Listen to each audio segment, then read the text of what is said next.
Om Sairam. Healthy मनीषटी अच्छा sudden देह खराब हो गला। तांको बहुत अनइजी लगुच से किसी कहीपर ना बहुत माने बहुत कष्ट हो कौन हो किसी जना पड़ुनी ताहले कौन करिवो। बहुत हार्ड पीरियड होता है, बहुत टेरिफिक पीरियड होता है। जदि से माने बाबांकर भक्त होते ताहले बाबा तो अच्छा ना रक्षा करने। हाँ दर्शक बंधु, आज यहीपरी ही मुझे जड़े साई भक्तर एक्सपीरियंस आपण मान सहित शेयर करने जाऊँगी। जो साई भक्तर सडन देह खराब होगा से समय बाबा किपरि से साहाय्य करते मुझे आपण मानक कहबी।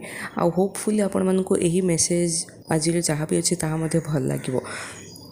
वीडियो स्टार्ट करने पूर्व नमस्कार दर्शक बंधु, मो साई बाबा चैनल रे मो आपण मानकर स्वागत करुछि। होपफुली आपण माने समस्ते भलरे अछंती, शांति अछंती एवं सुखरे थिबे।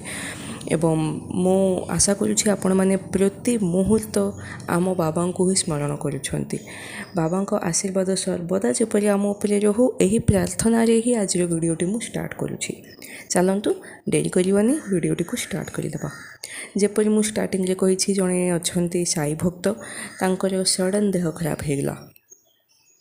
कौन है किसी कहीपर ना, एक्टिवली काम करना, निश्वास नेबारे असुविधाटा हो जाउछि, माने पूरा देहटा फ्रीज होगला परी तांको लागुछि। कौन किछि भी जानि पारु नाहंती, काहाकू डाकी मध्य पारु नाहंती। बहुत माने कौन कहे ताको बहुत अजीब एक्सपीरियंस तांकर होइथिला। आउ तांको लागिला जे बोधे तांकर लास्ट मोमेंट आसीगला। यही समय कौन है घरे पुओ थिले, से देखिले सांगे सांगे तांको डॉक्टर को पाखक नहीं गले। डॉक्टर चेक कलापर कहले जे आईसीयू रे रखा पड़ो। 2 दिन तांको रखागला। माने भावन्तु केते क्रिटिकल स्टेज रे थिले। बहुत माने डेंजरियस टाइम थिला तांको पाई, बहुत टेरिफिक पीरियड थिला। आउ से माने समस्त डरी गले। बहुत भयावह अवस्था तांकर थिला, कारण निजर जे भी निज फैमिली रो जदि कहार देह खराब हो जाओ ताहले ताहा माने से मानको कष्ट आमे देखि पारियोनी। ताहा बहुत कष्टदायक, से माने भी कष्ट अनुभव करछंती, आमको मध्य कष्टदायक ताहा। आउ एही समय रे कोन करिवे, माने डॉक्टर जहाँ कहते ताहा ही आम करूँ। ता छड़ा आम बाबा को ही डाकबू। यही दुई प्रकार काम छड़ा आम कौन कर किसी भी करें। ताहले बाबा मध्य छाड़बेनी, कारण से तो थिले जड़े साई भक्त ना। बाबा किपरि छाड़बे, बाबा छाड़बेनी केबे भी, ताहा आम समस्ते जानिछे। से बाबा कौन कले, निश्चय बाबा तांको सेव करथिले, तांको रक्षा करथिले, नो डाउट। किंतु किपरि हेल्प कले ताहा जानिबा होछि आम पय बहुत दरकार। ताहा ही आजिर मिराकल, ताहा मध्य मु आज आपण मानकु जणेबी। किंतु दर्शक बंधु, मेन पॉइंट आपण मानकु जणाइबा पूर्वरु गोटे छोट इनफॉरमेशन मध्य मु देबा पय चाहूछि, जहा कि एही वीडियोर तले जो डिस्क्रिप्शन अच्छी से डिस्क्रिप्शन बॉक्स रे सबुठु लास्ट रे गोटे फोन नंबर टी अच्छे, जहाँ कि मोर ताहा होछि मोर व्हाट्सएप नंबर। जदि आपण मानक मध्यरु किए भी निज जीवन में घटी एक्सपीरियंस जदि आम सहित शेयर करने चाहते ताहले निश्चय करें। You all are welcome every day every time. ताहले आपण कौन करेंगे, से ही जो व्हाट्सएप नंबर रे अच्छी से आपण मान निजर एक्सपीरियंस को वॉइस मेसेज रे आपण पठाई पारिबे। ताहले चलतु आज वीडियोटी को मु कंटिन्यू करी। ताहले यही जी लेडी अच्छा साई भक्त जी अच्छा तांको आईसीयू रे 2 दिन रखागला। आउ तापरे कौन है, आईसीयू रे अच्छी पूरा क्रिटिकल कंडीशन अच्छी। डॉक्टर माने मध्य किछि कहि पारु नांती। आउ समस्त केवल बाबा को डाकुछंती, केवल बाबा आपनको ऊपर आमे भार रखिछे, आपनको भरोसा रे ही आमे अच्छे। केवल आपण ही आमको चलै पारिबे, आम कष्ट आमको बाहर को काढ़ी पारिबे। एही परि अनेक प्रकार से माने बाबा को डाकी चलछंती फैमिली मेंबर्स। आउ बाबा कौन कले, ताहले बाबा निश्चय गोटे मिराकल करथिले, कले मध्य। ताहा कौन कले, किपरि कले, ताहा मु एबे कहिबी।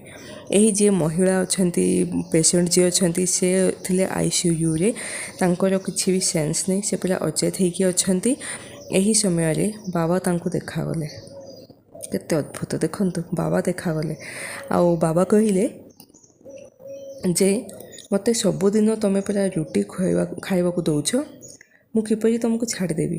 କିଛି ବି ହେବନି, ମୁଁ ଅଛି, ନିଶ୍ଚୟ ମୁଁ ରକ୍ଷା କରିବି, ଯେତିକି ବି କଷ୍ଟ ଅଛି ସବୁ ଦୂର ହୋଇଯିବ, କିଛି ବି କଥା ପାଇଁ ଡରିବାର ନାହିଁ, ଭୟ କରିବାର ନାହିଁ, ମୁଁ ଅଛି। ବାବା କେବଳ ଏତିକି କହିଥିଲେ। ଆଉ ବାବାଙ୍କ ଦର୍ଶନ ତାଙ୍କୁ ହେଇଥିଲା। ସେ ଯିଏ ପେସେଣ୍ଟ ଅଛନ୍ତି ତାଙ୍କର ମାନିବାର ମାନେ ସେ ପେସେଣ୍ଟର କଥାରୁ କ'ଣ ମାନେ ମୁଁ ଜାଣିଲି ଯେ ତାହା ଗୋଟେ ସ୍ୱପ୍ନ ନୁହେଁ, ତାହା ଡ୍ରିମ୍ ନୁହେଁ, ତାହା ହେଉଛି ମିରାକଲ୍। ବାବା ମୋତେ ଦେଖାଯାଇଥିଲେ। ବାବା ତାଙ୍କ ପାଖକୁ ଗଲେ, ବାବା ତାଙ୍କୁ ସ୍ୱୟଂ ଦର୍ଶନ ଦେଇଥିଲେ। ଆଉ ବାବାଙ୍କ ବ୍ଲେସିଂସ୍ ଥିଲେ ହିଁ ସବୁ ପ୍ରକାର କଷ୍ଟ ଆମର ଦୂର ହୋଇଯିବ। ଆଉ ବାବା ଯଦି ନିଜେ ଦର୍ଶନ ଦେଇଛନ୍ତି ତାହେଲେ କ'ଣ ମାନେ ହେବନି। ବାବା ଯେପରି କହିଥିଲେ, ବାବାଙ୍କ କଥା ଅନୁସାରେ ସେହି ପେସେଣ୍ଟ ଯିଏ ଅଛନ୍ତି ସେ ପୁରାପୁରି ଠିକ୍ ହୋଇଗଲେ, ନିଜ ଘରକୁ ପଳାଇ ଆସିଲେ। ସେହି ମହିଳା ବହୁତ ଭାଗ୍ୟବାନ। ସେ ନିଜେ ମଧ୍ୟ ତାହା ହିଁ କୁହନ୍ତି ଯେ ମୁଁ ବାବାଙ୍କୁ ଦେଖିଲି, ପୁରାପୁରି ବାବାଙ୍କ ରୂପ ମୁଁ ଦେଖିଲି, ମୁଁ ବହୁତ ଭାଗ୍ୟବାନ। ସେ କହିଥିଲେ ଯେ ବାବା ମାନେ ଯେପରି ବାବାଙ୍କୁ ଆମେ ଆଜି ପର୍ଯ୍ୟନ୍ତ ଦେଖୁଛେ, ବାବା ସେମିତି ହିଁ ଅଛନ୍ତି। ବାବାଙ୍କ ଦର୍ଶନ ମିଳିବା ହେଉଛି ବହୁତ ଭାଗ୍ୟର କଥା, ଯାହାକି ଏହି ସାଇ ଭକ୍ତଙ୍କୁ ମିଳିଥିଲା। ଦର୍ଶକ ବନ୍ଧୁ, ବହୁତ ସୁନ୍ଦର ମିରାକଲଟା ମୋତେ ବହୁତ ଭଲ ଲାଗିଲା। ଆଶା କରୁଛି ଆପଣମାନଙ୍କୁ ମଧ୍ୟ ଭଲ ଲାଗିଥିବ। ଯଦି ଭଲ ଲାଗୁଛି ତାହେଲେ ମନରେ ଥରେ ଓମ୍ ସାଇରାମ ବୋଲି ଭାବିବା କିନ୍ତୁ ଭୁଲିବେନି। ଆଜି ପାଇଁ ବିଦାୟ ଦିଅନ୍ତୁ। କାଲି ପୁଣି ଥରେ ଆପଣମାନଙ୍କ ସମ୍ମୁଖରେ ପ୍ରସ୍ତୁତ ହେବି ବାବାଙ୍କର ବହୁତ ସୁନ୍ଦର ମିରାକଲ ସହିତ। ଓମ୍ ସାଇରାମ।